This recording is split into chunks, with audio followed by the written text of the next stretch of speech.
आइए सबसे पहले हम आपको मार्केट के बेसिक के बारे में बताते हैं। काहे कि जब तक आप मार्केट के बेसिक को समझेंगे नहीं तब तक आप मार्केट में कभी सफल ही नहीं हो पाएंगे। तो सबसे शुरू से स्टार्ट करते हैं। देखिए, सबसे पहले आपको मार्केट किसे कहते हैं इसके बारे में जानकारी होनी चाहिए।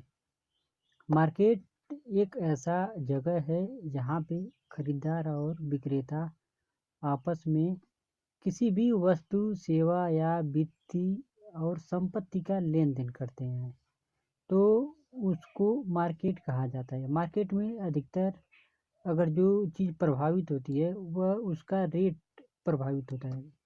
काहे कि जब किसी चीज़ की डिमांड बढ़ेगी तो वो चीज़ से हो कि उसका कीमत बढ़ेगा, और जिस चीज़ का यदि सप्लाई ज़्यादा है तो उस वो चीज़ का रेट जो होगा वो हमेशा घटेगा। अब यहाँ पे आपको ये बताते हैं कि मार्केट कितने प्रकार के होते हैं। मार्केट आपका होता है एक, सबसे पहला हो जाएगा आपका फिजिकल मार्केट। ये फिजिकल मार्केट कौन सा होता है, इसमें आप देखेंगे कि इसमें जो भी मार्केट लगेगी इसमें खरीदार और विक्रेता यानी बायर और सेलर आमने सामने होंगे। अब इसका उदाहरण देख लेते हैं। उदाहरण मान लो आपकी सब्जी मंडी हो गई, शॉपिंग मॉल हो गया, किराना की दुकान हो गई।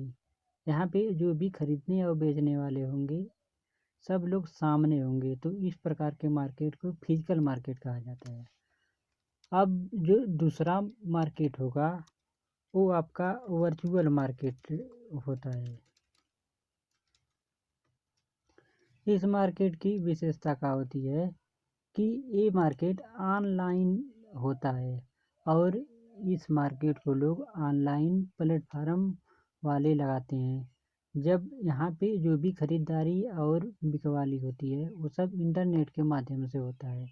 जैसे उदाहरण आप समझ लीजिए, जैसे अमेजन हो गया, फ्लिपकार्ट हो गया, ओएलएक्स हो गया। यहाँ पे कोई भी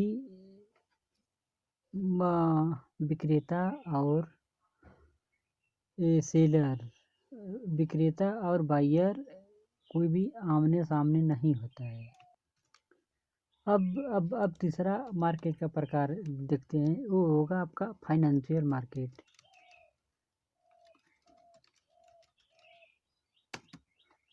अब फाइनेंशियल मार्केट की विशेषता ये होती है कि यहाँ पे आप सीधे सीधे अपने पैसों का, शेयरों का, बॉन्ड्स और भी जितने पैसे से डायरेक्ट आप लेन देन करते हैं वो आपका फाइनेंशियल मार्केट के अंदर आ जाएगा। और इसका एग्जांपल देख लेते हैं। इसका एग्जांपल में आप शेयर मार्केट ले लीजिए, फॉरेक्स मार्केट ले लीजिए, कमोडिटी मार्केट ले लीजिए। यानी हम जो भी इस चैनल पे सीखेंगे वो फाइनेंशियल मार्केट के बारे में ही सीखेंगे। अब मार्केट हो जाएगा सर्विस मार्केट।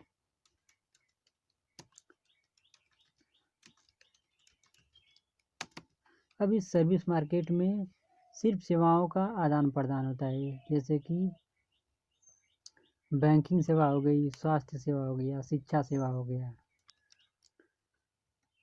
अब एक प्रकार का और मार्केट बता रहे हैं, ब्लैक मार्केट।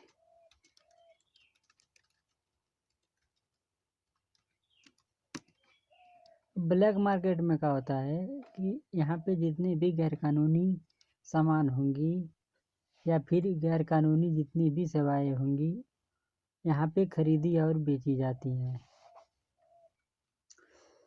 ठीक है, ये मार्केट कितने प्रकार के होते हैं ये हम आपको बता दिए। अब बताते हैं कि मार्केट के काम कौन से हैं। देखिए, मार्केट का जो पहला काम होगा आपका वो होगा रेट यानी कीमत के निर्धारित करने में, यानी प्राइस डिटरमाइनेशन। प्राइस डिटरमाइनेशन। जो दूसरा काम होगा वो होगा डिस्ट्रीब्यूशन, यानी कि कोई भी उत्पाद है तो उसको बेचना है और मतलब बराबर भागों में बेचना है और ख़रीदना है, जिससे कि बायर और सेलर में असंतोष उत्पन्न न हो। और फिर एक मिनट, डिस्ट्रीब्यूशन। तीसरा जो आपका होगा प्रमोटिंग कंपटीशन।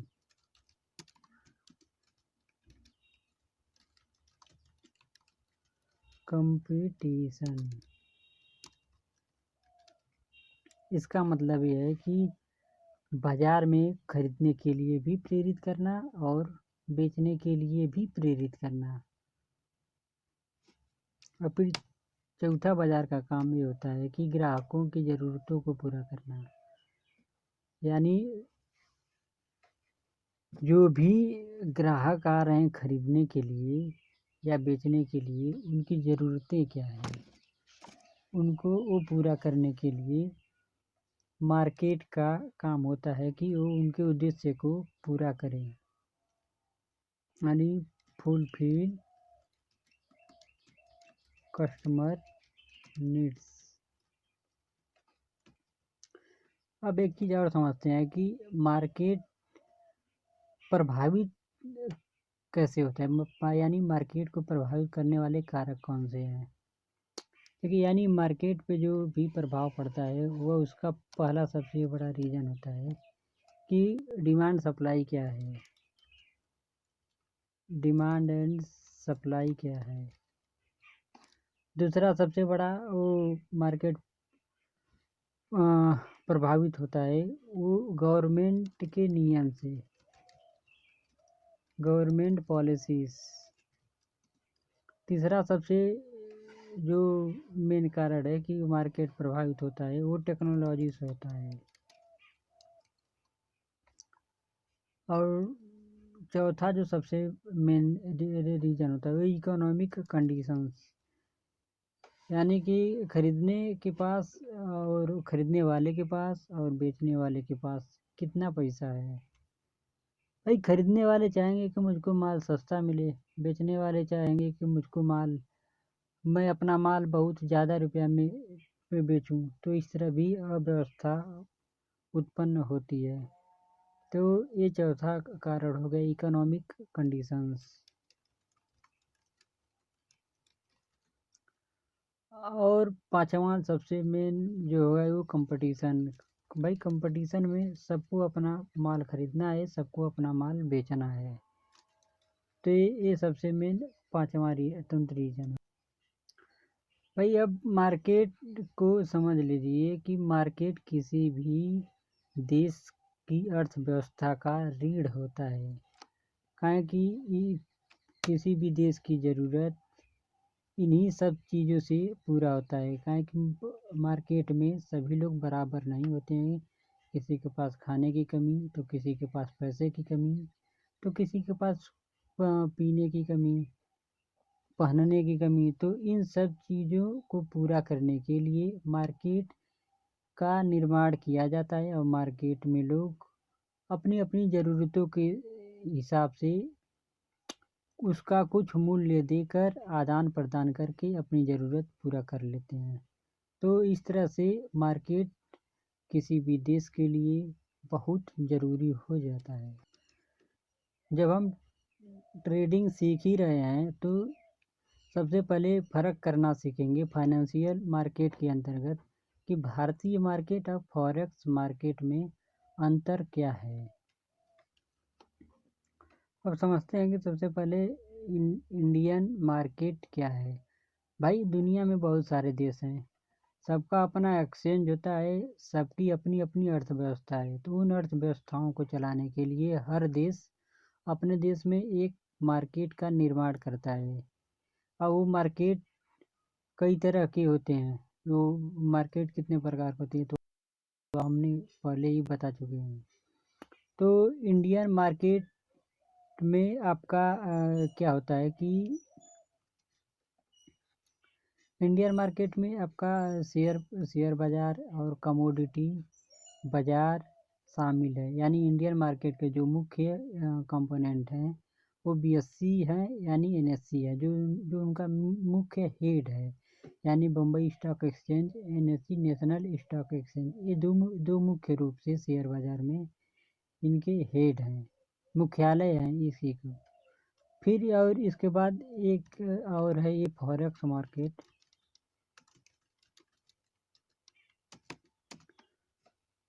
अब फॉरेक्स का मतलब हो गया कि ये एक विदेशी बाजार है, और ये फॉरेक्स वाला जो मार्केट है वो पूरा दुनिया में चलता है।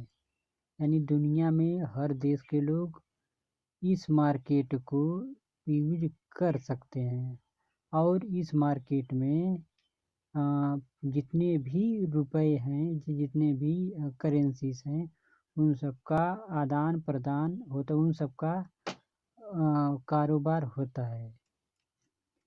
अब इंडियन मार्केट का टाइम हम लोग देख लेते हैं। भाई मार्केट भी खुलने का अपना अपना एक समय होता है। सबसे पहले इंडियन मार्केट का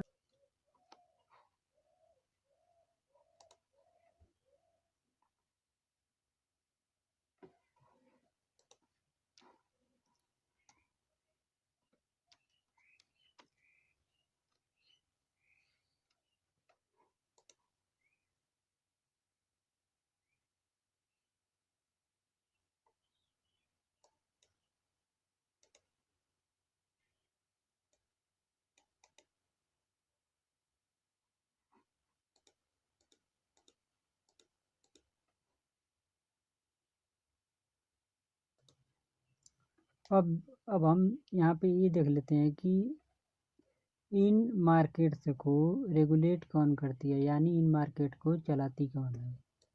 तो इंडियन मार्केट को सेबी चलाती है, और फॉरेक्स मार्केट को अलग अलग देश चलाते हैं। जैसे कि यूएस, अलग अलग देश में एक वो विश्व के बैंक इत्यादि बड़ी बड़ी संस्थाएं होती हैं जिन्हें फॉरेक्स मार्केट को चलाना होता है।